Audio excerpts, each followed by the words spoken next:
पंढरपूरचे विष्णुपद मंदिर. पंढरपूर येथे अनेक मंदिरे आहेत. त्याची माहिती बऱ्याच जणांना नसते.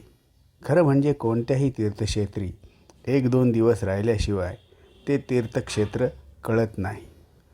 कुलदेवतेच्या दर्शनाला गेलो तरी तेथील दैनंदिन पूजा अर्चा पाहून नैवेद्य प्रसाद घेऊन तेथील पुजारी गुरुजी यांच्याबरोबर संवाद साधून मंदिरासंबंधी काही माहिती, मूर्तीविषयी माहिती करून घ्यावी. म्हणजे आपल्या परिवारातील सदस्यांना याविषयी नक्कीच मार्गदर्शन करता येईल. पंढरपूरच्या आग्नेय दिशेला मंगळवेढ्याच्या दिशेने 2 किलोमीटर अंतरावर पुष्पावती व चंद्रभागा नद्यांच्या संगमावर नदीपात्रात हे विष्णुपद मंदिर आहे. मार्गशीर्ष महिन्यात विठुराया येथे वास्तव्याला असतात अशी श्रद्धा आहे.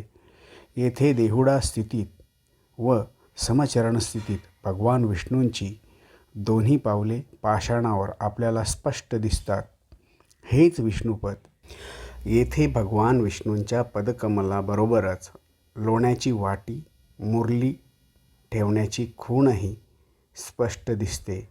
गायीच्या खुराच्या खुणा व सोबत बालगोपाळांच्या पायाच्या खुणाही आहेत.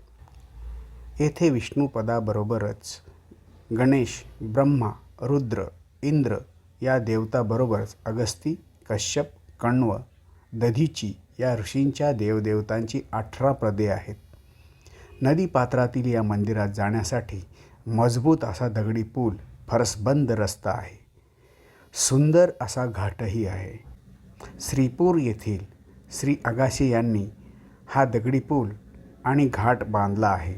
7 फूट उंचीच्या जोत्यावर 31 बाय 31 लांबी रुंदी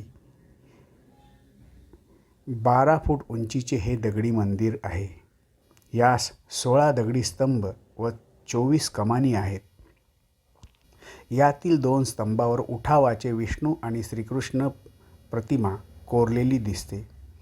दुसरी कथा अशी आहे की गया बिहार येथे जसे गयासुराच्या शरीरावर यज्ञ करताना हलू नये म्हणून विष्णूंनी आपले उजवे पाऊल ठेवून गयासुराला यज्ञ होईपर्यंत स्थिर ठेवले होते, त्याचप्रमाणे भगवान विष्णूंनी आपली दोन्ही पावले गयासुराच्या शरीरावर ठेवून यज्ञ संपन्न होईपर्यंत स्थिर ठेवले होते असे म्हणतात.